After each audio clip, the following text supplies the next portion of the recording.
When is the last time you listened to a podcast about web development, web design, and small business and didn't fall asleep? Yes, we cover web development, web design, and small business, but like actual human beings with personalities. If you're a beginner, we're not going to talk over your head. It's more like asking your buddy for help. We have guests, we have fun, and let me tell you, these two can get off on a tangent. Ladies and gentlemen, welcome to HTML All the Things Podcast. This is Matt Lawrence and Mike Curran. That's right, everybody. We are back, and this is episode 221, What Not to Do in Web Development. In this episode, we're going to obviously cover all the things you should not do, but we've broken it down into a couple subcategories, such as, with clients, don't do this. With dev job, in the dev side of things, and the actual development, the programming side, don't do this. In the Git side of things, don't do this, and stuff like that. And there's another one there, learning as well, what not to do, like tutorial hell and other things like that. So, if this sounds interesting to you and you want to support the show, you can go check us out on that Patreon, leave a review rating on your podcast app, join us in our Discord server, or share this with your friends. And now, Mike, what shouldn't we be doing? What category are we on? Let us know. Okay. I mean, there's a lot of things not to do in your job or in web development in general.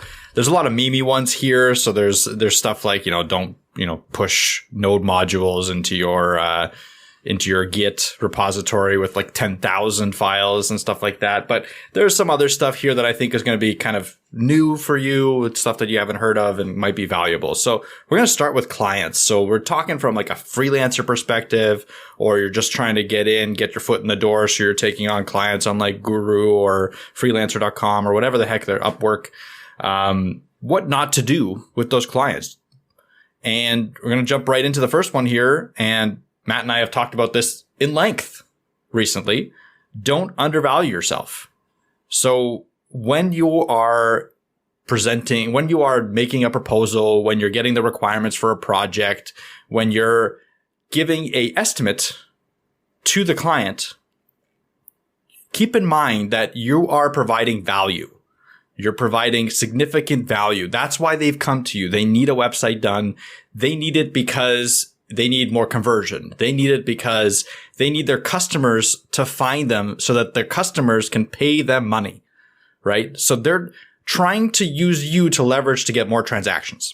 That's at the end of the day what a web website does for a company. And that's how you should sell it as well. And when you sell it that way, when you're selling that, hey, your services are going to lead to more income, and you have to have, information to back this up, but it's all available. Matt and I have talked about it in a million different episodes.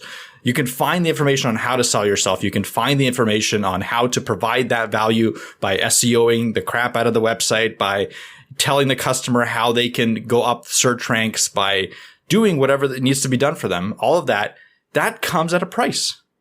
And if you're just going to be selling the customer a business card website for them to have an online presence, quote unquote, which is something Matt and I did a while, and that may or may not have been mistakes and stuff like that, whatever, like it was quick money. But at the end of the day, that's really not how you should sell yourself. You should sell it as you're trying to provide value to that company, and that comes at a price.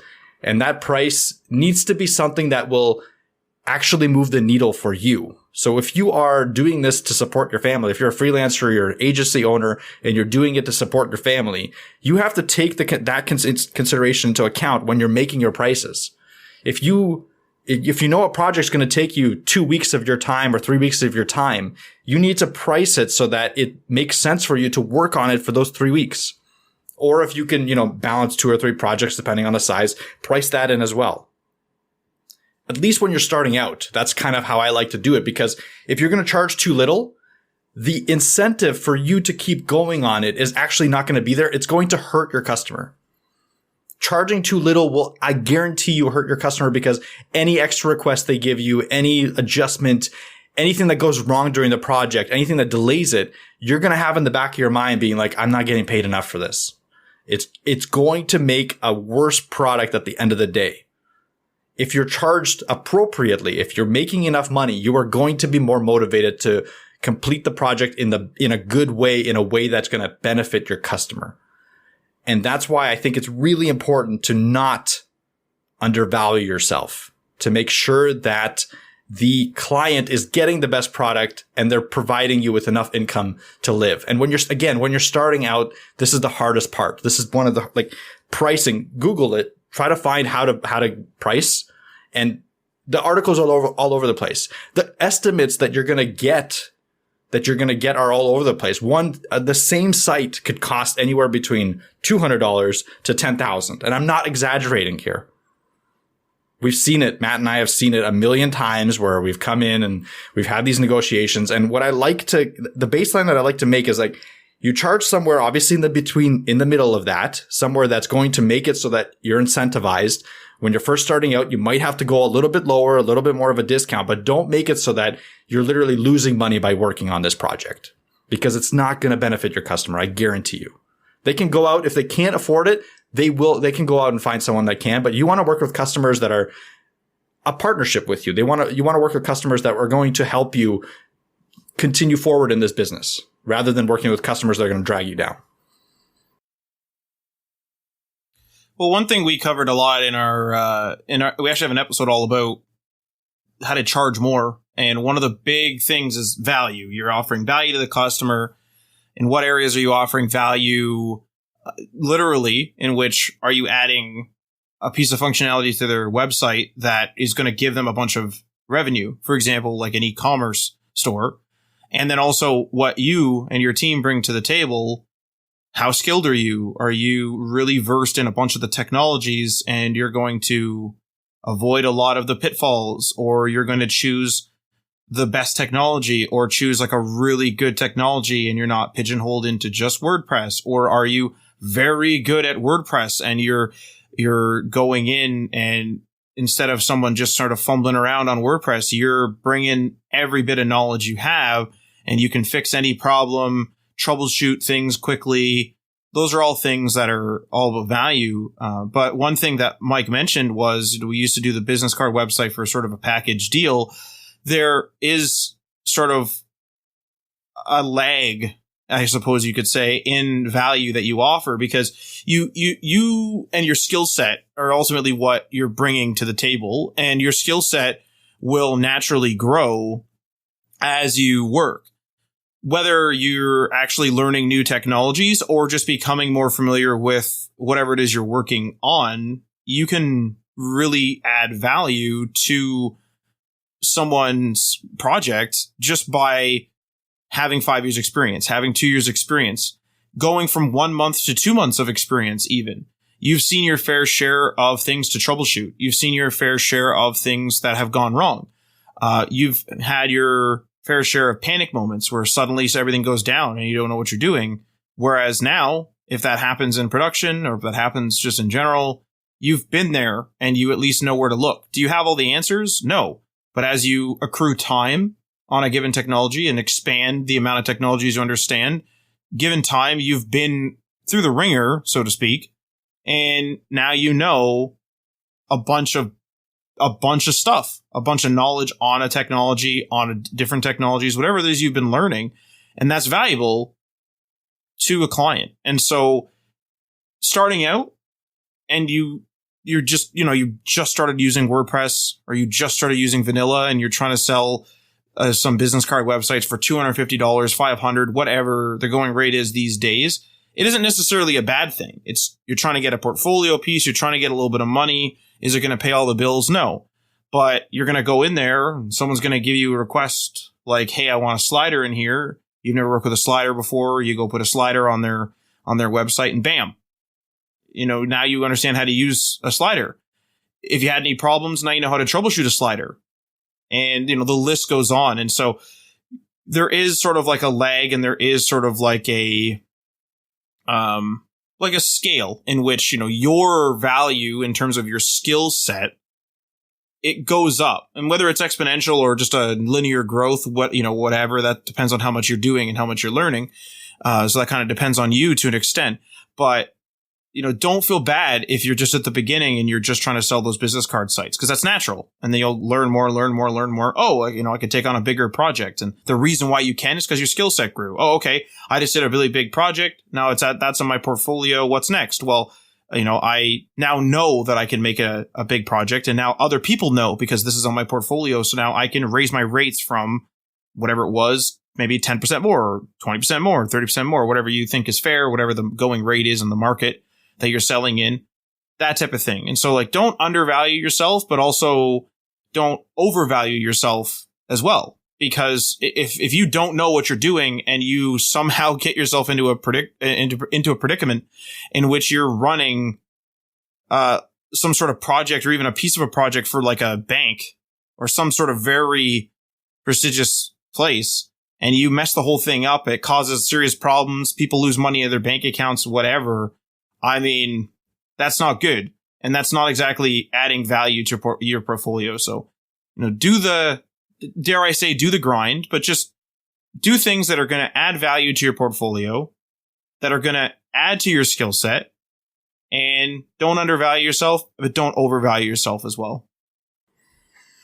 Yeah, it's a good caveat. I tend to lean over on the overvalue. If you're going to be going like on a spectrum, because everything's on a spectrum, I'd rather overvalue a little bit than undervalue a lot kind of thing.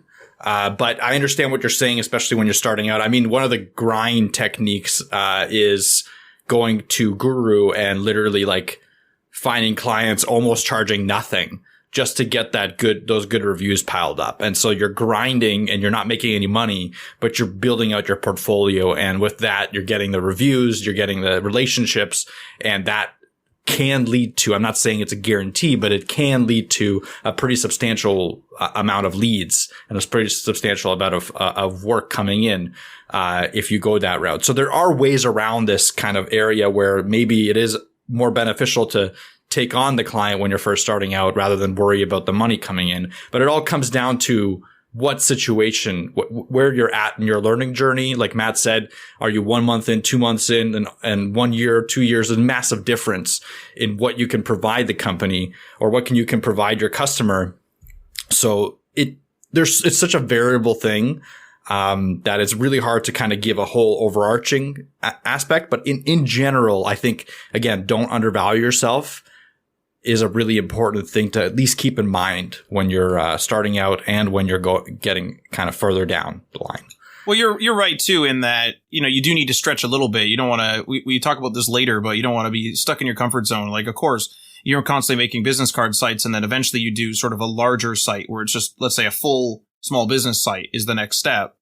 Of course, you're going to be uncomfortable, and of course, you're going to say like, "Man, I've never done this before," but you're also not completely new at that point. You understand the sliders. You understand how to render images. You understand all these different things that you've learned from doing, the $250 little business card sites. So you're bringing that for the first time and putting it all together, but at least you know what's going on is kind of where it is. So you have to push yourself a little bit, but, just don't overextend yourself into some, like I said, some crazy like bank account management software or something that you've never used before and you've somehow convinced them that you do know. It's like, good luck with that. Yep, absolutely. Yeah, there's a certain spectrum for that too. Like out of the comfort zone, you can either, dive in and learn a little bit more about JavaScript that you're already learning, or learn like that adjacent framework to JavaScript, or you can dive in and start all of a sudden take on a project rebuilding a bank system in Fortran. Yeah, there's definitely certain things that you probably don't want to do.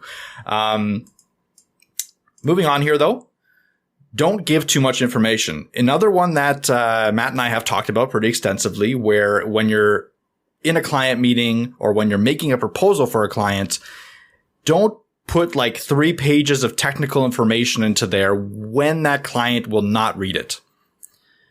Almost all clients, especially the non-technical clients, which is most, don't care if you're going to be using React, if you're going to be using JavaScript, if you're going to be using WordPress, if you're going to be using Webflow.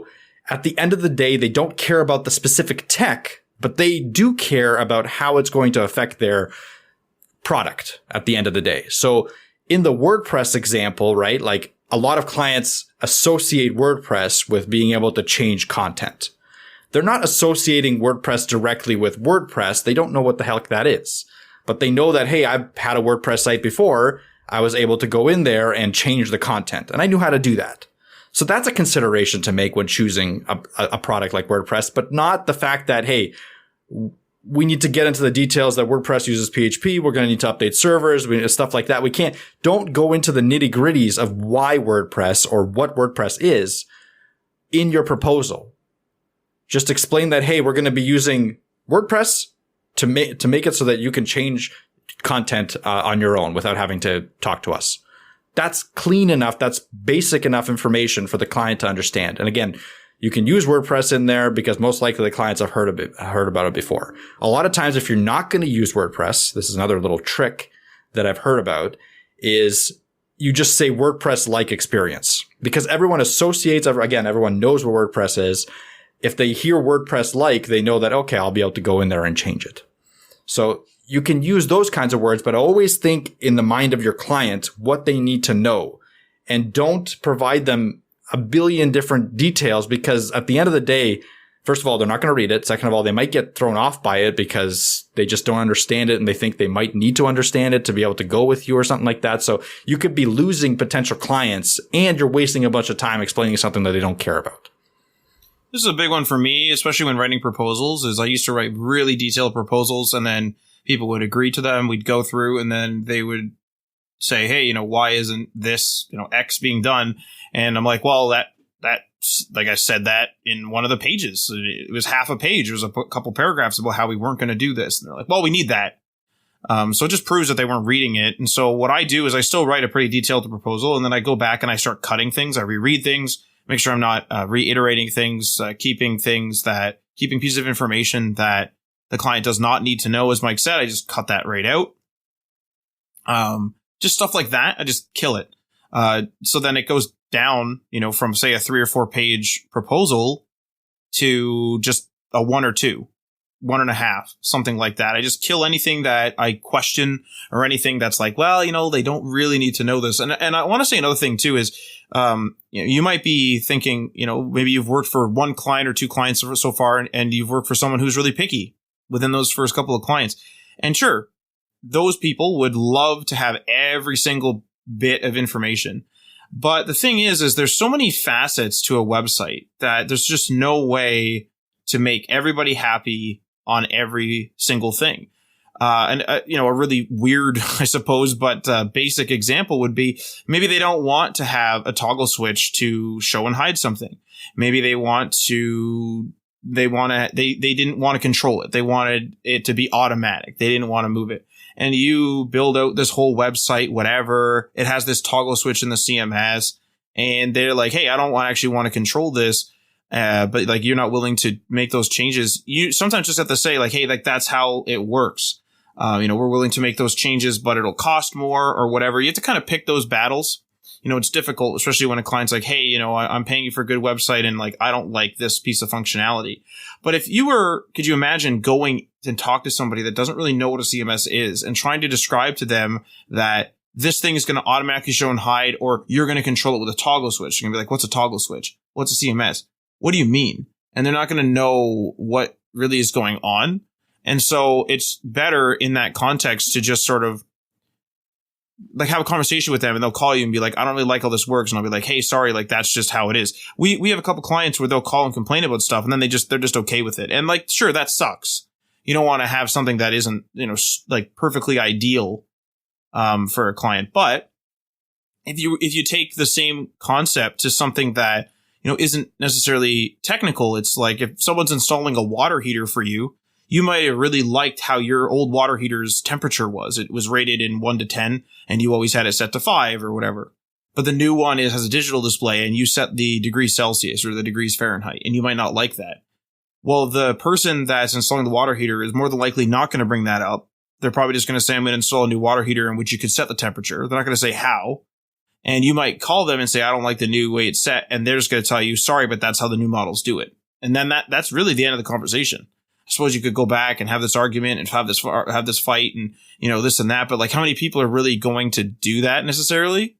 It's just something that you're not going to be able to tailor to everyone. Some people are details people, some people are not details people, and you kind of want to be in between, providing enough details that the people that like details are satisfied, but not completely satisfied. And you don't want the people that don't care about details to check out one sentence in. Point form, goes through the proposal, quickly gets enough information. Okay, yes or no. Because it's probably going to skip some points anyway. So you want to be kind of have a happy medium. Absolutely. Exactly. And the next thing here is don't take on too much. So what this means is when you're first starting out, this might not be an issue for you because you're just grinding to get those first clients. It's not easy. When you get going a little bit and you start getting your referrals going and you start getting a portfolio, a solid portfolio, you might get to a situation where you have 10 clients coming to you, 15 clients coming to you. And it's really difficult to say no, especially when you have that feast or famine mindset. And contracting, being a freelancer, is 100% feast or famine. But the reality is you can only do so much in a given amount of time. If you're taking on 10 different projects that are all due at the same time in a month or two, it's going to reflect on every single one of those projects that you've taken on. They are not going to be done in the way that you want them to be done. Just period. They're not going to be a good output. You might get something done. You might get all 10 done. Some with a delay, some with not, but I guarantee you it's not going to be up to the standards that you had before. So you have to take into consideration the fact that you need to maintain your high standards across the board on the projects that you work on, because the bread and butter of this industry is the referrals.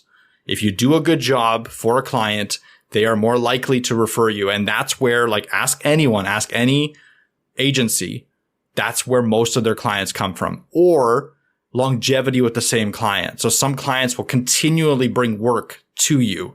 If you do a bad job for them, they're not going to do that. And they're not going to refer you. And it might get to the point where someone might ask them about you as an agency and they're going to say something bad about it. All of that can bring you down. So again, you have to take into account that you cannot take on too much to the point where you're going to, crash and burn. Now, having too many clients is not a bad thing. It just means you're probably looking to start expanding. Maybe you need to hire a contractor. Maybe you need to do something. It's not to say that you have to say no, but you have to consider it. You have to consider the fact that you might not be able to accomplish these tasks in the given time frame up to the standard that you want, and do something about it. Whether one of the options is saying no to some of those people. One of the options is delaying it, being like, hey, I don't have time right now, but in a month, I'm going to be free up. Let's talk then. The other option is to bring on help. All three of those are viable and with differing levels of complexity. But again, it's important to start thinking about that when you get into the situation. Another thing too is this is, don't take on too much, but it's also the same. The same goes with the undervalue and overvalue. You want to have a happy medium where you don't want to tell a person like, that's too many images. You don't want to start almost complaining to them that you think what they're asking is too much. But when something is clearly above your pay grade, let's say, or so to speak, where 90% of the project is just a website. Just your standard website with an editor, this and that. But then that last 10% is something like, I actually don't want to use a credit card handling business like Stripe or anything. I want you to make one. And you're like, whoa. That's above your pay grade effectively. And you can say that. And even if they offer you enough money to say do it, you can be like, that's out of my wheelhouse. I'm sorry, I don't do that. And don't feel bad about that. I find that tech companies a lot of the time feel bad about stuff like that. But think about, again, I always bring it out of tech because tech companies, for whatever reason, have this weird thought that like everything needs to be up all the time. You need to be able to do everything. Everything needs to be perfect. When like, think about, you call a plumber and you like ask a simple question. Like some of them are going to be like, sorry, we don't deal with clay pipes. That's it. It's over. They don't deal with clay pipes. It's over. I don't deal with, aluminum pipes. I only deal with the new plastic pipe. Sorry. Like there's people, like there's different industries out there. I don't deal with classic cars. I only deal with new cars. I only deal with Kias. I only deal with, there's limits to all these businesses. And so like, that's kind of what we're kind of getting at here is to say, sorry, I do not have the expertise to have this, to do the security on this, but I'll say this. If it's not something that is like the credit card example, if it's something else like they want like a really hyper customized slider, that's not really a security problem. That's just sort of like, I don't know if I could do that. You just tell them that. Be like, hey, I can build you a site, and phase 1, let's do the whole site with a standard slider. I've never done a custom slider like this before, and it's going to take a long time, and it's going to delay your project. So what I would propose is, why don't I build out the site in the phase 1 with everything standard, just whatever the way it is? That's 90% of the work, and then the 10% of the work is your custom slider. We'll work on that. I'll see if I can do it. I'm not 100% sure. But in the meantime, you'll be open for business. Your website will be up and running. No big deal. I mean, that's not that crazy. And it makes sense. Like it's telling them and informing them, hey, this is out of my comfort zone, but I'm willing to try it. And like, we'll see how it goes. Now, you don't need to do that for everything. If someone says, I want a slider, but I want like a light box, and you've never had, you've done light boxes, you've done sliders, but you've never done a slider that when you click on the image, it opens a light box. You could probably figure that out. You probably don't need to tell them that. That falls under the don't give them too much information.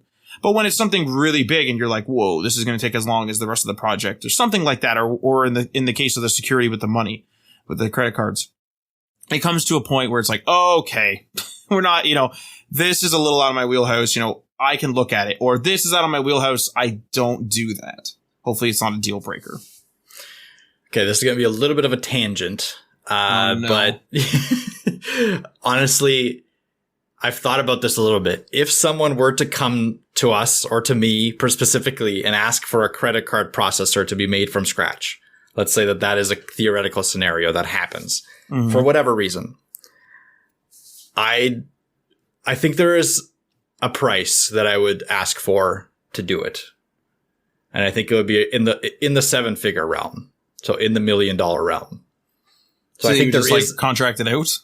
I would probably, yes. I would obviously contract it out. I would steal employees from Stripe. I would steal a couple of employees from. With just $1 million though? Like you're going to have $1 million and you're just going to go and be able to poach employees.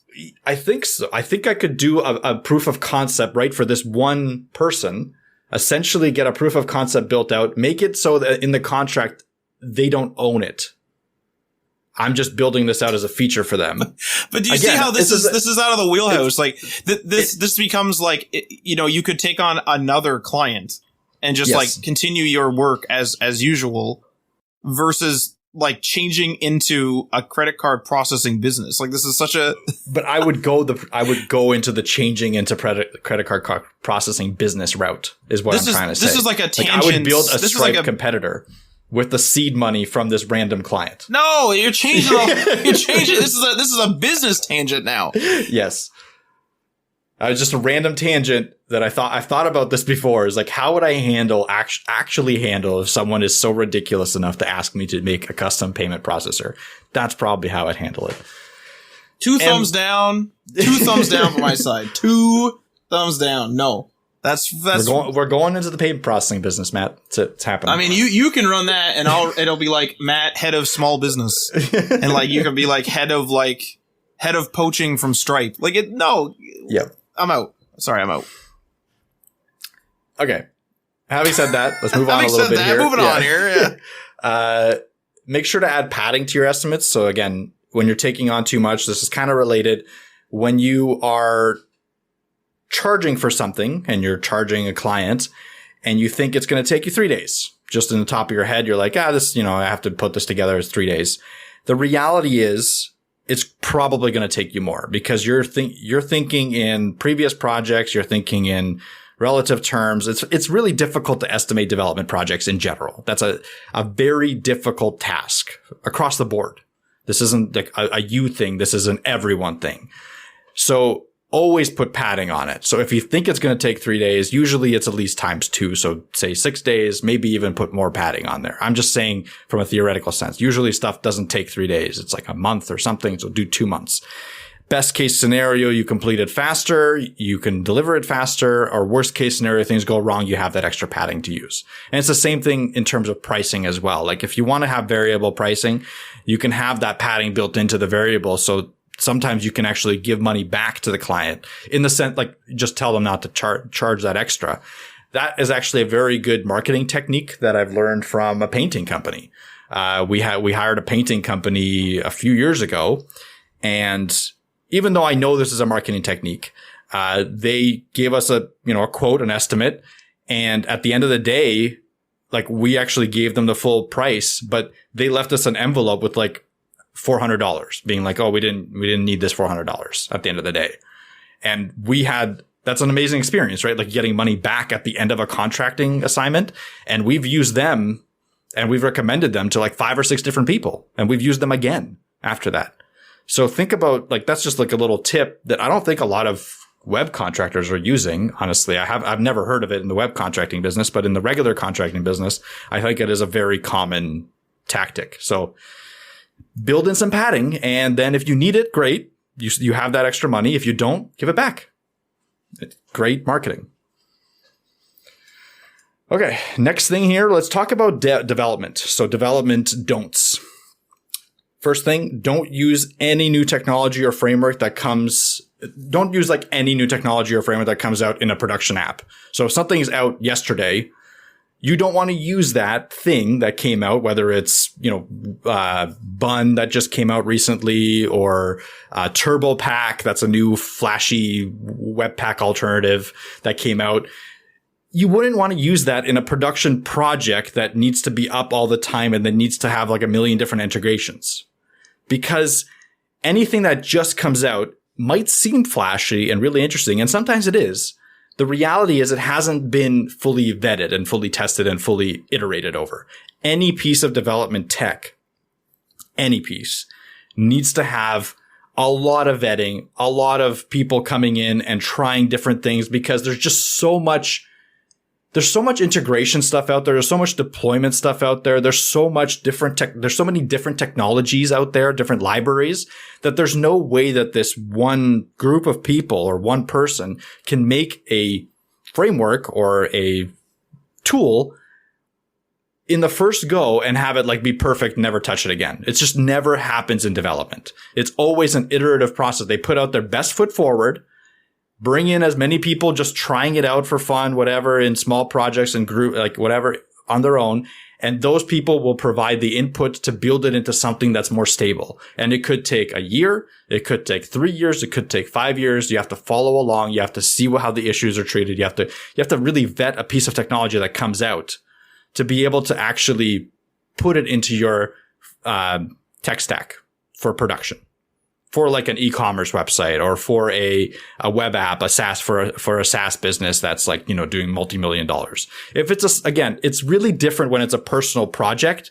If it's a personal project and I say production, that it's not the same thing. If it's a portfolio project, if it's like a SaaS that you're creating just to test something out, like all of those, yeah, reach for stuff, learn stuff. That's great. But when you're talking stuff that needs to be up all the time, that has multiple stakeholders, that has investors, that has board members, et cetera, that kind of goes out the window. You need to use true and trusted technologies, and you need to vet every piece of tech that you add to it. Any library goes the same way. You need to add a slider, vet it. Make sure that the issues are up to date. Make sure that people are still supporting it. Make sure there's no security flaws. Any piece of tech you add to those projects should be vetted, should not be anything that comes out yesterday, and should be part of the every addition to your package.json file should be part of this process.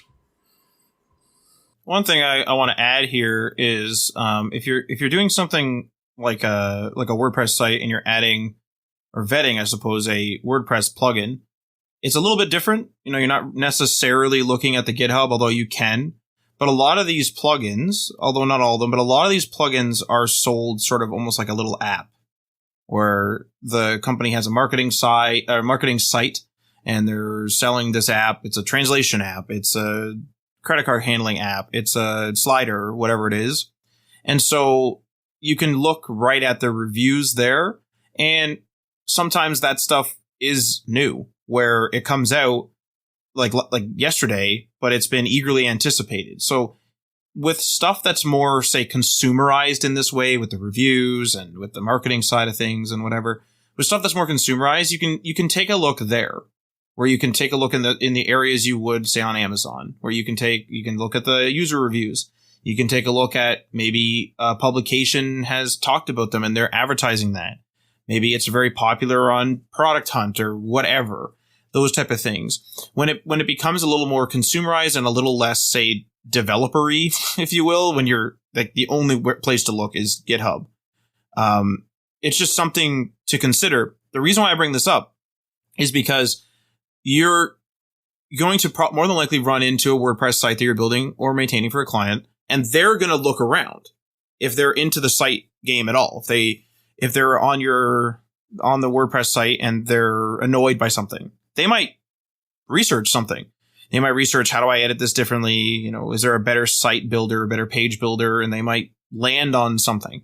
So if they land on something like Elementor, it's like the way to vet Elementor is to look at it and look at the reviews, look how popular it is. People are talking about it. It gets constant updates, those type of things, just like an app in the App Store. And then that's kind of how you would vet it. You look up some YouTube videos. There's tutorials that's popular enough to have many people talking about it, stuff like that. This is like what's going to end up happening with clients. It's a very like real scenario in which they'll come up to you and say, hey, can we do this? We've had people also with some things, they'll not understand that something like WordPress has multiple page builders. And so they'll approach me, and I've been approached and been like, hey, you can do that. Like I watched this YouTube video and they edited the site like this, and they'll send me the link. Why doesn't ours look like this? And it's an Elementor video and they're using Beaver Page Builder. And so they don't realize that there's different page builders. They just probably looked up WordPress page builder and they have no idea. And so you are going to have some instances like that because those plugins, those pieces of functionality are popular enough so that the consumers can find them very easily and understand them, versus if they Google something and they find a GitHub page, a lot of consumers are just going to click off because they don't know what's going on. They don't understand the layout of GitHub. They don't know how to download it. There's no flashy, we've been featured in Microsoft Magazine or blah, blah, blah, whatever. There's none of that. It's not a very consumerized experience. And so you are going to have those moments with clients where you have to vet and possibly even install something that they've found that's a little more on the consumer side of things. Absolutely. That's a really good point, actually. Like you need to take into account the client's needs in this situation, and vetting, again, those are really good examples of how to vet as well. Like you don't just want to look at the code. Sometimes you want to look at the backing area around it and the learning materials and the YouTube videos and the product hunt, all that. Good point, Matt. Next thing here, don't skip accessibility. This is a pretty big one. This is important for many different reasons. I think the main one being that people with not learning disabilities, but people with disabilities can actually view the content on your website. That's probably the main point. If you skip accessibility and don't listen to this, you're going to leave out a portion of the population. That's how it is. If they can't read your page with a screen reader, if you have all images with no alt tags, that's it. They can't read your page. On the other side, there's another benefit to accessibility. A lot of that has to do with crawlers, robot crawlers. So like search crawlers and SEO scrapers, stuff like that. They need to check what is on your page. And if you use the right structure, the right semantic HTML, the right area tags, the right H tags, it's going to make it so that your content is actually displayed better on those search results or on those open graph images for when people share your content. It's going to be a beneficial, it's going to benefit your site, and it's going to benefit your customer sites if you actually take accessibility seriously. And Google did that very purposely and thankfully, because they combined like the SEO aspect of accessibility, because they knew that altruistically a lot of people don't care. Which sucks. I'm just saying the truth here, like the reality is. So they made this part, the SEO part of it, so that people will spend more time on it, because now it's like a cost factor, right? Like it's actually something that could drive their revenue up. So now they're going to spend time on it. I'm saying that you should spend time on it regardless, but know that it is both. Like it is altruistic now, and you get the cost benefit. Next thing here is don't deploy on Fridays. This is a kind of a meme one. Some people, this is one I don't understand. This is one I understand, but some people will actually fight me on this, saying that my system is bad if I can't deploy on Fridays. And I don't understand, like, even if you have the best revert system, even if you have the best deployment system, whatever, the reason you don't deploy on Fridays is the fact that you might miss something that's wrong with your code. And on Saturday, a user or your boss or someone or like a manager might find that issue and tell you to revert. If you, regardless of the system you have, if it's a 1-click, if it's a 2-click, whatever, it still requires you to go to your work desk, click on the revert button or open it up on your phone, whatever. Like even if, again, best system ever, it still interrupts your weekend. The reason you don't deploy on Fridays is don't mess around so that you interrupt your weekend, you get burnout, all that. Like you're worried on the weekend that someone's going to find a bug. If you deploy on Wednesday, there's 2 full days of work week for that to happen and for you to be safer in the sense that you don't need to worry on the weekend. That's why you don't deploy on Fridays. Not because your deployment system is messed up. Like, I don't know, there's plenty of tools out there, continuous integration tools that make it super easy to revert a commit in a deployment. It's not that big of a deal. But I don't want to be worrying about it on my Saturday, even if it is just one button press. So I don't understand. Like I literally every time I talk about not deploying on Fridays, I get at least 1 or 2 people in the comments on Twitter being like, well, you have a bad system then. I'm like, I'm still not deploying on Fridays. I have the best system. I still am not deploying on Fridays. Well, I mean, I don't know who these people are, to be clear. So like, whatever. But like in my mind, because I don't know who any of these people are again. I mean, they could just be very elitist. Like it could be very much like if you were a better coder, you wouldn't have problems with your code. But like, you know, like that's elitist, maybe. Right? Like is it elitist or elitist? I always say elitist, but I think that's a gaming thing. Anyway, whatever. The point of the matter is if you were better at your code and you had a better system and you knew what you were doing better and your management was better and you had better management skills and you had a better QA department and you were good at what you're doing, then you wouldn't need to worry about something going wrong because you're good. And if it goes wrong, you're bad. But like that could be one angle that some people take, right? Like that's an elitist point of view. It's like, again, like in the gaming perspective, if you would have a better KD ratio if you were better. Why don't you get good? I mean, but it's true though. Like those conversations fucking happen though, you know? Get good. I mean, yeah, I guess I'm just better? bad. Yeah, I guess I'm just bad. I will never. If I can, I will always avoid deploying on Fridays. Period. Here's the other thing too, though. Is this a thing? Is this the argument where we've had this conversation several times with the whole work-life balance, this and that? Is this a thing where it's like, no, like we're not going to we're not going to remove deployment from a day or 2 of the week. Are we going to not? How do I say this? We're not going to write off deployments on 1 to 2 days a week, because some people won't do it on Thursday either. We're not going to write off those days as deployment days because we are web developers and that's what we do. So if it comes up on Saturday, I didn't ask if you were out with your family. I told you there's something wrong and for you to fix it. Because some people do operate like that, where it just doesn't matter.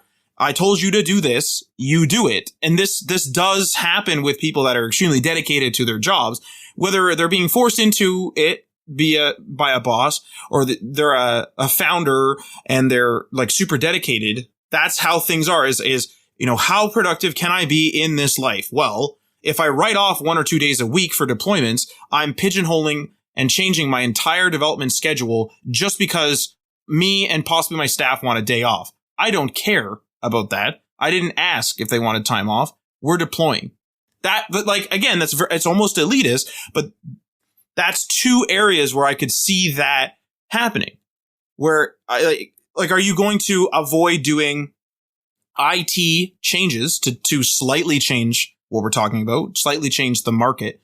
Where are you going to avoid making changes to the network if you're a network engineer on Friday? Are you going to write off Friday so the network engineers just don't work? It's a question, you know, like it. And I'm trying to be clear, like I'm not trying to be cynical or whatever here, but like that is what I would estimate at face value. Maybe I'm wrong. And if I'm wrong and you have a different reason out there and you're yelling at me right now, like please let me know what it is. as I do want to hear it. I'm not trying to be, sarcastic or anything, but like full on, that's two things that stand out in my head. I've been told in the past, our job is 24/7. And this isn't in web development. This is in another position. It's like our job is 24/7. You answer the phone. That's it. Like, it's just that straight. This system needs to be up 24/7. You answer the phone. It's just that simple. And that's how it is for some people, right? Whether they're like literally paid for 24/7 or whether just the system needs to be up. That's it. Like, that's like, so people who are stuck in that or who like that, they're going to fight against you and say, that's lazy. Deploy when you're done the work. Don't pigeonhole yourself. You're wasting a third of the week, a quarter of the week, whatever, however many days you're blocking from deployment. You're 2/7 of the week. 3/7 of the week is gone now. 4/7 of the week is gone if it's Thursday, Friday, Saturday, Sunday. 4/7 of the week, over half of the week is gone. That's lazy. Like, but that is am I saying that's right or wrong? I'm not. I'm just saying that it's entirely possible that this is where those people are coming from, right? Those are justifications for that type of thing. Yeah, it could be the hustle culture aspect, and there's a lot of hustle culture in tech, so I that wouldn't surprise me. That's maybe it, Matt. You're probably like the right hustle culture makes a lot of sense with that. Actually, I didn't really relate the two, but that is exactly right. It is the hustle culture of like. I don't like when people say like, hey, like it's Friday. It's like, what does that mean? Like, who cares? Yeah. You're still doing something, right? Like just do it. I mean, but it's true though. Like, so those people probably think that we're ridiculous for not doing stuff on the weekends. But we think they're ridiculous for doing it on the weekends. Like, it's just two different arguments, I suppose. Yeah, probably. Okay.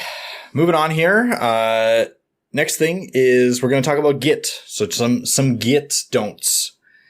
First thing, don't work in the main branch. What does that mean? That means when you're working on a team, this is the key factor here. If you're working on your own, it's a little bit different or quite different. But when you're working in a team, the idea is you want to work on your own branch so that when you complete the change, you can then merge that or create a pull request into the main branch. And the reason for that is A, you can have people review your code before it's actually merged. B, it's really easy to revert that change if something were to go wrong, right? You just revert the entire pull request. You're good to go. And C, you can have multiple people working on even the same file, but have it in a separate in a completely separate branch, making it a little bit easier. It's still kind of a pain if it's the same file and merging together, but making it a little bit easier to merge and track that change.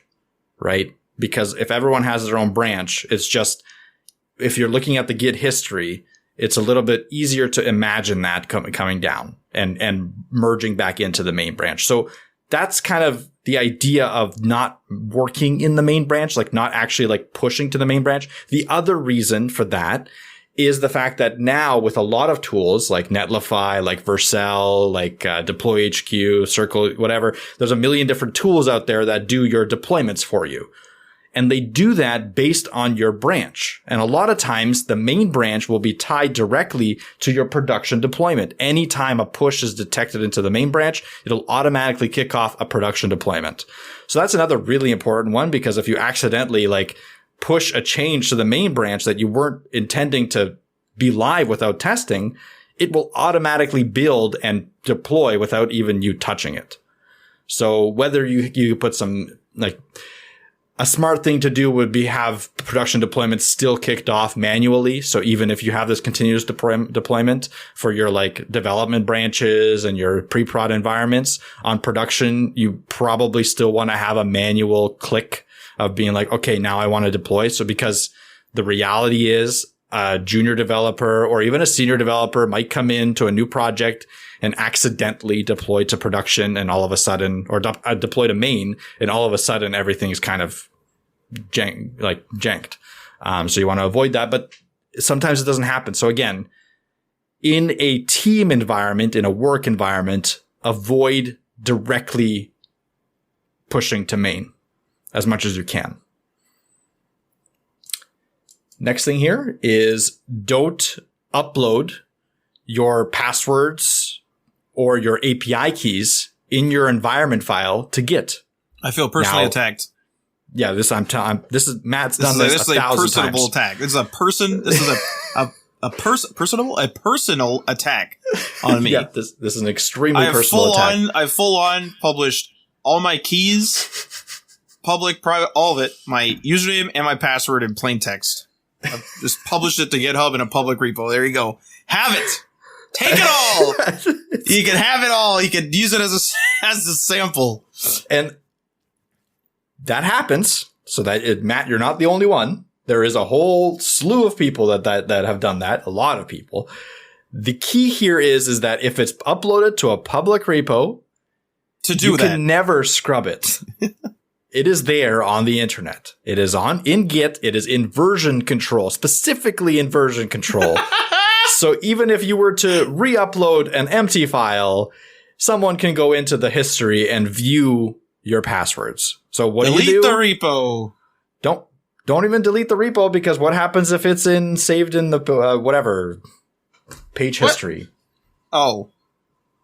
If it's in GitHub, it could still be saved somewhere because it's public. Anything you put in public GitHub, if you put a secret there, even deleting a repo might not get you out of the woods. So my recommendation, because probably has happened to a bunch of people out there, change everything that you've uploaded. So if you've uploaded the secret, go to that app, change your API secret, ask for a new one, delete the old one. This is why unique passwords are serious too. Correct. If you uploaded a password, change that password immediately. Okay? Because this isn't about a person randomly stumbling on your project randomly, right? Like the chances of that are very slim.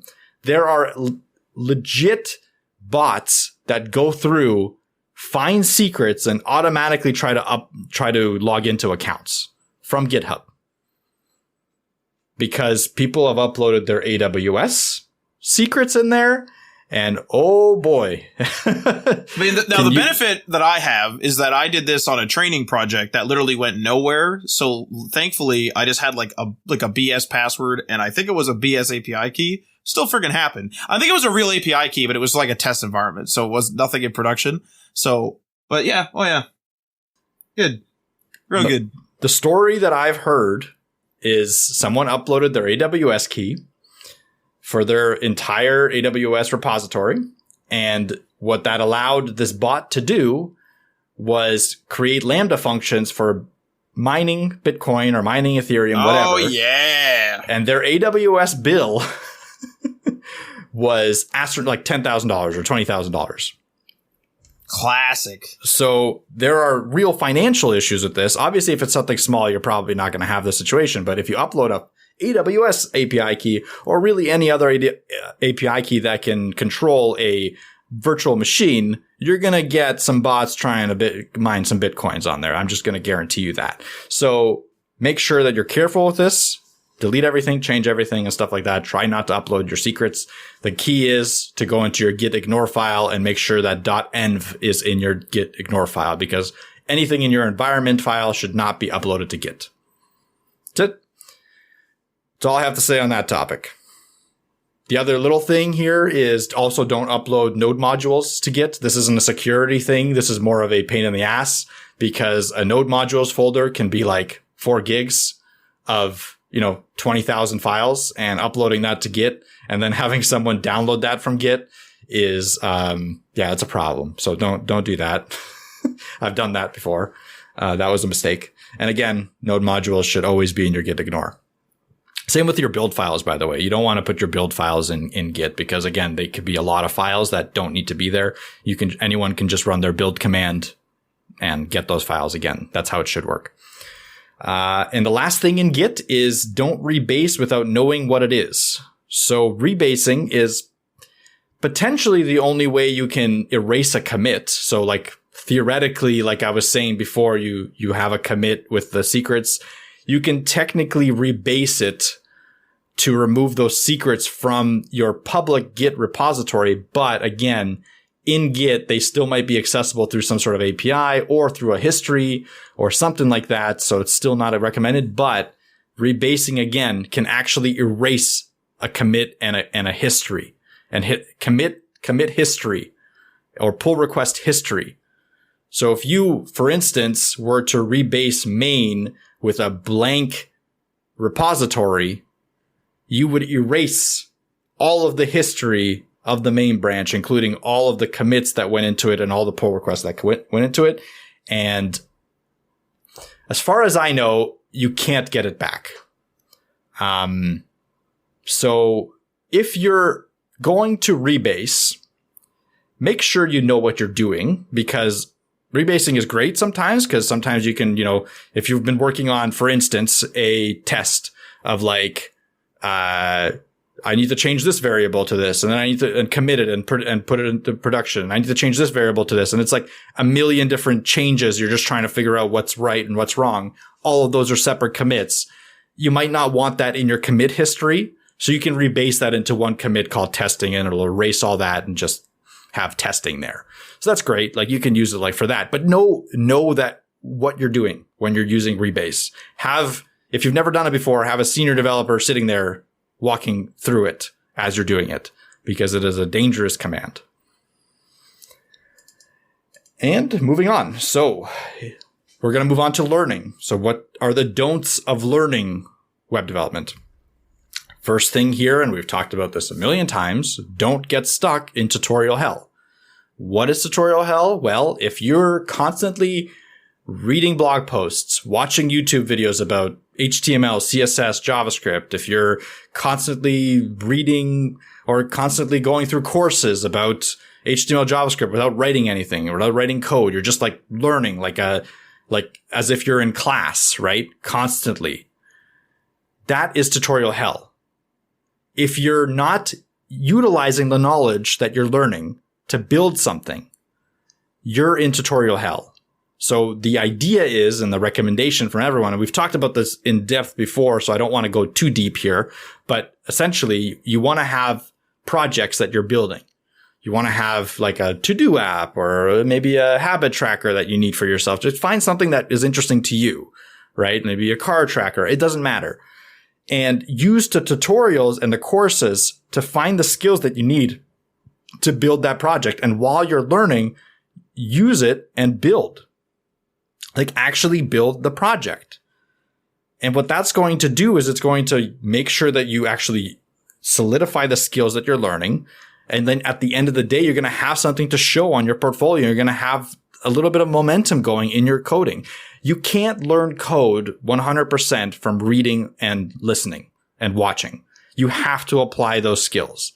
There's so many little caveats that those YouTube videos do not show you, that those blog posts and the step-by-step guides do not tell you, that just being like, hey, I watched a course on React. Maybe I can try to apply to these React jobs. You're going to have a bad day. Even if you get in, like if you theoretically get in somehow, like you're going to have a bad day. There's going to be setup environment issues. There's going to be IDE issues. There's going to be technological issues. There's going to be React issues that just like stuff goes smoothly in a course. Stuff does not go smoothly in real life. That's just how it works. And you need to be able to go through all that troubleshooting to be able to get to the other side and figure out how to be okay with it. Be okay with stumbles. Be okay with the pitfalls and stuff like that. And the only way to do that is to actually code. There is also like the idea as well that like there's a reason why shop class is like has you go into the shop. They don't just show you videos and talk to you about the safety and then talk to you and show you videos about how to build things with wood if it's a woodworking class. There's a reason why even in high school they take you down to the actual shop after teaching you the safety and then probably show you some in-person safety tips and then have you actually use the saws and the sanders and all that stuff. There's a reason why that is because there's no way for you to get practiced up in something that's a hands-on skill without practicing it. The same thing can even be said about theoretical topics like math. There's no way you're going to be able to just watch videos on math from something like MX plus B all the way through parabolas and advanced functions and calculus and then just be able to do it. You just can't remember it all because you were only shown it briefly. Think about all the things you've forgotten that you've seen briefly. It's not like you remember all the faces of all the people you've ever walked by in a crowd. That's ridiculous. So you just have to really see web development as a hands-on skill, and you have to get in there and work on some stuff. And you're not going to do it the most efficient way the first time. You're not probably going to do it the most efficient way possibly ever. But you just got to work on it, get better. But in order to actually memorize it, or not memorize is a bad way to say it, but in order to actually learn it, you do have to practice it. If I don't do CSS for a while, for whatever reason, and I go back to CSS, I am rusty at it. It's the same way with anything else. If I haven't ridden a bike in a while, like, I'm going to be rusty at riding a bike, despite the fact that people are like, it's like riding a bike. It's like, sure, I get the general idea, and I'm able to approach it quickly, or approach it faster than other people who were not versed in it, who maybe never learned it. And by you watching a bunch of videos, you're going to be able to approach coding in a more, let's say, like you're going to be able to approach it appropriately. You're going to know there's a setup. You're going to know generally what code looks like. You're going to have an idea. You're familiar with the environment. And so you have a leg up, but you still need to actually do it in order to get better at it and to really just learn how to do it. Yep, 100%. You need to do it. You need to sit down and actually write that code. Next thing here is don't just copy paste code without understanding why or how it works. I will have a caveat here. You don't need to understand it super deeply. Like, you don't need to understand every line of the code or every piece of every character and how it's doing it. I don't think you need to go super deep to use some code that you found on Stack Overflow.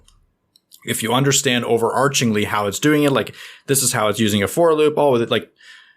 This is using a for each loop instead of a regular for loop. Understand the basics of it. It's okay to copy paste, because then you know when something goes wrong, what's causing that thing to go wrong, most likely, or at least you have an idea of where to go. That's the main reason that people say don't just copy paste code, is because if you don't know anything about the code, that, like, you've never seen a loop before and you're copy pasting a loop into your code and something is wrong, how are you ever going to be able to debug that?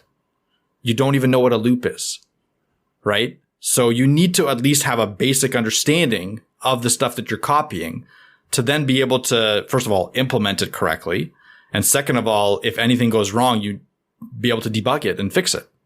Those are the reasons that we say that. It's not, first of all, it's not plagiarism related. Like, Stack Overflow code is obviously not under any sort of copyright. So you can copy all you want. And second of all, it's not related to the fact that you need to, like, be in-depth knowledge in every little piece of JavaScript and stuff like that. No, it's just, you need to be able to fix the stuff that you write. And if you don't understand it from the base level, it's going to be a problem, a challenge for you going down the line. Okay. Next thing here is, don't learn a framework like React, Vue, Svelte before learning JavaScript. Matt and I hammered this point many times. It's important to know the foundational element before jumping into something that's building on top of the foundation, just like when you're constructing a house, you want to build the foundation first. It's the same thing with this, and the main reason, again, is the fact that if something goes wrong, you won't know if it's the JavaScript going wrong or the framework going wrong. And it's going to lead you down rabbit holes all the freaking time. And yes, I do want to clarify, you can learn it this way. We're not saying that learning React before learning JavaScript is not possible. 100% possible. People do it all the time. We're just saying that it's a little bit easier for you, and it could be quite a bit easier for you to build that foundational knowledge and then learn any framework on top of that, because you know how these frameworks operate. And when something goes wrong, you have a very good idea that, hey, this is where I need to search. This is what I need to Google. This is what I need to find. This is in the documentation. This might be in the documentation. This might not be. And that will get you to the end result a lot quicker, and in a lot more of a sustainable way as well. Rather than just like hoping for the best in let's learn React and then JavaScript kind of thing. For a complete beginner, it's also good practice if you're learning JavaScript, because you're kind of where you are exercising those sort of, let's say, baseline programming skills. And so you're going to know, let's say you learn base JavaScript and you know that you want to scan through an array is probably a way that someone doesn't know programming would say it. I want to scan through this array. They know they have an array of topics, an array of thing. They've got that loaded, but they're like, well, how do I scan through this? Well, somebody who knows JavaScript would say like, oh, I'm going to loop through it. I'm going to go through it and like loop through it. And they know they're looking for a loop. So when you're trying to do that in React, instead of your Google search being like, how do I scan through a bunch of variables or something like that, you're going to end up actually saying like, how do I loop through an array? And so your Google searches are going to be a little bit different. The key there is that Google search is virtually the same as the other Google search for another framework. You could say, how do I loop through an array? Vue. How do I loop through an array? React. How do I loop through? So you're getting some of the jargon and you're getting the idea that, hey, I need to loop through this. And if that framework, for whatever reason, handles it differently, where it doesn't use loops, there's going to be more than likely guides that are out there that say like, do not loop through your arrays in React. Do this. So they're pointing you in the right direction. Whereas you just saying, how do I scan through this? Well, like scanning through it isn't really clear. You're not really, it's no one's going to write an article that ranks for that because everyone's going to say it a little different. How do I flip through? How do I, there's too many sort of layman terms, if you will, to go through it. But knowing just a little bit of that jargon, how do I loop through this? How do I use a loop to scan through an array even is better because people know, I use a loop, I go through it, and I like check each of the things in the array, and I display them, or I'm deleting one that's an odd number, or like whatever it is. You're getting those sort of baseline programming things down, like conditional statements, like ifs. Like I need to make like a basic decision here. How do I do an if in React? How do I do a conditional statement in React? Those are good. Not like, how do I make a decision in React? What? It's too open. And sure, like you will find results. And like Mike said, you will be able to do it. You'll figure it out. You'll find out, oh, this is an if and this and that. But you could see how that's another step. And so by you learning JavaScript first, now you've exercised that knowledge. JavaScript is a skill that you can use and get paid for. And then you can go into React and stuff like that and learn those things. Having exercised, especially for the complete beginner, those basic programming concepts. Yep. That's exactly how I would put it as well. Like it's an important part of the learning journey. It's not a requirement. Again, everything comes with a little bit of a caveat because let's say, for instance, you just can't stand JavaScript, but you kind of like React. If that's the case, and if React is going to keep you going in the learning journey, then, weigh the two options. It's okay. Like go learn React first if that's the situation. But the reality is it's better to learn the base technology first. The last thing here, don't stop learning. So as a web developer, regardless of what stage you're at, senior, junior, mid-level, L5, Z6, I'm just saying random things now. You have to keep learning. Technology is coming out constantly. The tools that you're working with are being updated constantly. The web crawler is being updated constantly. Web browsers are being updated constantly. Stuff is being deprecated. If you stick to your knowledge base now, like just, blinders on, and regardless of what's being updated, it will become a problem down the line. I'm not saying it might, I'm saying it will. There is no way around it.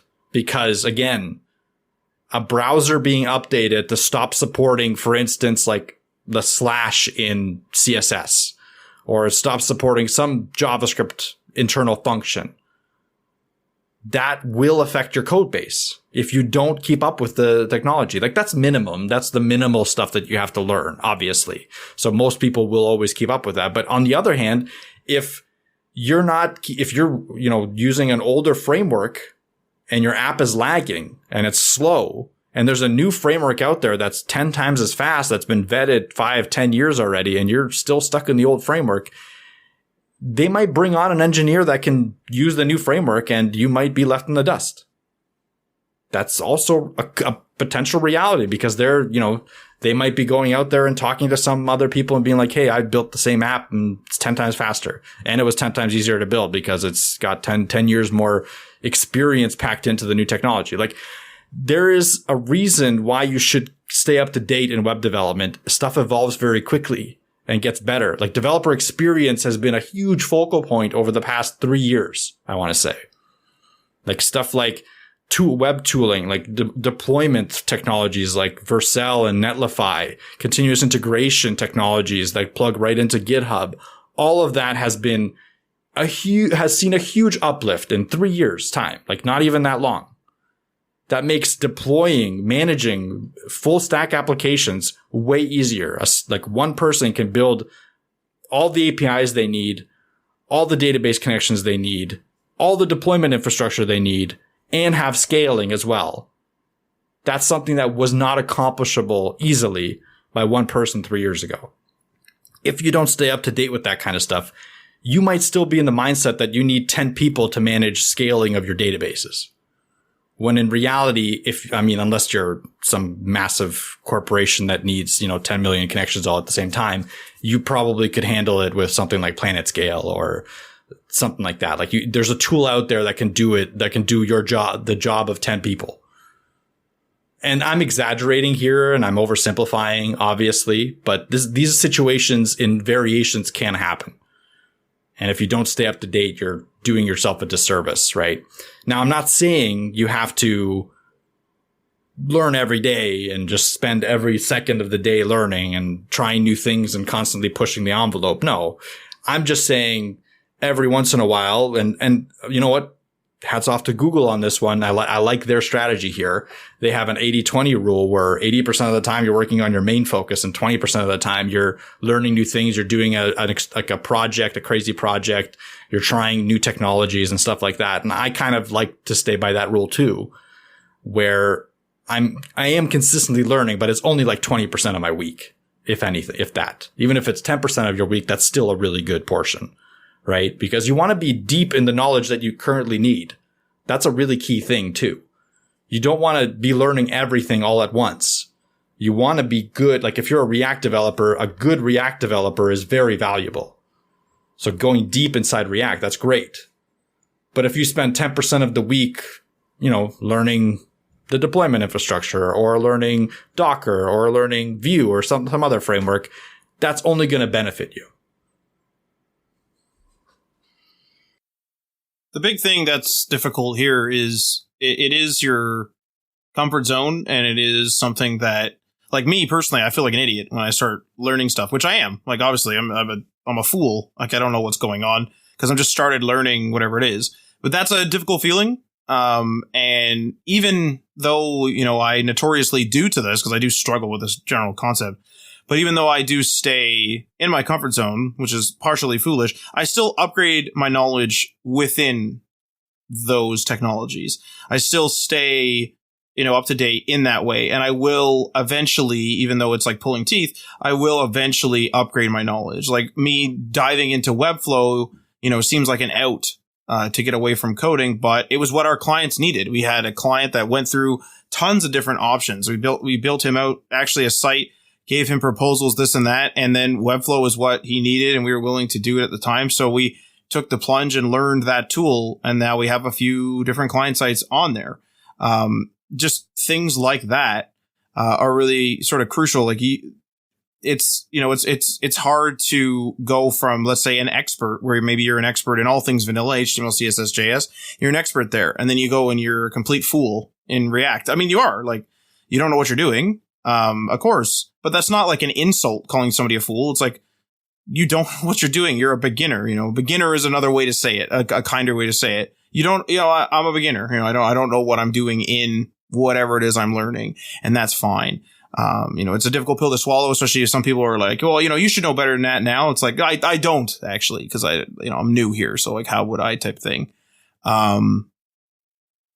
It's a difficult thing, but like, it is a necessity. It is, you do need to upgrade, change, adapt. And even for someone like me who hates doing it, I still do it. Not as often as I should, because I'm obviously going to put up like a resistive wall there, if you will, but I still do it because it's needed. That is 100% right. Get out of your comfort zone and be okay with sucking at stuff. I was told Easier that. said than done, though. I was Easier told said than that done. recently. Wait, what? Yeah, someone told me to just be okay with being shit first because that's the only way to get better. It's true. You're always going to suck at it when you first start. It's just the reality. Maybe if you deployed on Fridays. I mean, should I? I should. I might deploy on this Friday just because I'm not elitist. If you deployed on Fridays, okay, let's this is a joke now, by the way. I want to be clear to everybody. If you deploy on Fridays, you would not want to work on the Saturday and the Sunday, but mistakes would happen because you're new to the thing. So you would force yourself to learn faster to become good at what you're doing. Therefore, theoretically, mistakes would not happen, or realistically, mistakes would be mitigated, not completely eliminated, because we're human. So therefore, Mike is going to deploy on Fridays only. What a conclusion. Like, no, I am not deploying on Fridays almost ever. Check Mike's Twitter this Friday coming up. He's going to be doing a big deployment. He's going to redeploy every site he's ever done ever into production. Please no. And then he's going to plan a trip that weekend so that the stakes are even higher. Oh, please end this. In theaters on IMAX Friday. Before I go crazy, Matt, end it. Well, if you want to hear episodes like this, or you want to see Mike in the feature film, please end it, which sounds really like bad, but we'll put hang on. We'll put a subtitle on it. Please end it. The deploying on Friday story, just so it doesn't sound as ominous, okay? In theaters on IMAX Friday. But if you want to support episodes like this, or support Mike's movie making attempts, I suppose, because he's a fool, because he didn't deploy. Okay, I'm just going to stop there. Anyway, if you want to support episodes like this, please go check out our Patreon. We have a $1 tier, which is like a tip, and then a $3 tier as well if you want to be listed in the end of each episode, just like these fine people. Ryan Gatchell from Blue Black Digital, blueblackdigital.com. Chris from Self-Made Web Designer, selfmadewebdesigner.com. Tim from The Web Hacker on thewebhacker.com. Tim Hashtash 9blockmedia, 9blockmedia.com. Jason from Geek Life Radio via geekliferadio.com. Michael Curie from MC Web Studio via mcwebstudio.ca. Magnus from YesWeb via yesweb.se. Jeff from Twitter via @thejeffmchale. Fire Ant Season via fireantseason.com. And Watoto Coding via watotocoding.com. Feel free to leave a comment or review on the platform you're listening to this on. And don't forget to rate Mike's new movie on Flickster or whatever the hell is out there now. And we are signing off. You've been listening to HTML All the Things Podcast. Web development, web design, and small business. We hope you've gotten some useful and practical information from this show. And we hope you appreciate that we talk to you like human beings. And we hope you had some fun. We'll be back soon. But in the meantime, hit us up on social media on Facebook, Instagram, and Patreon at HTML All the Things. And on Twitter at HTML Everything. Until next time, this is HTML All the Things, signing off.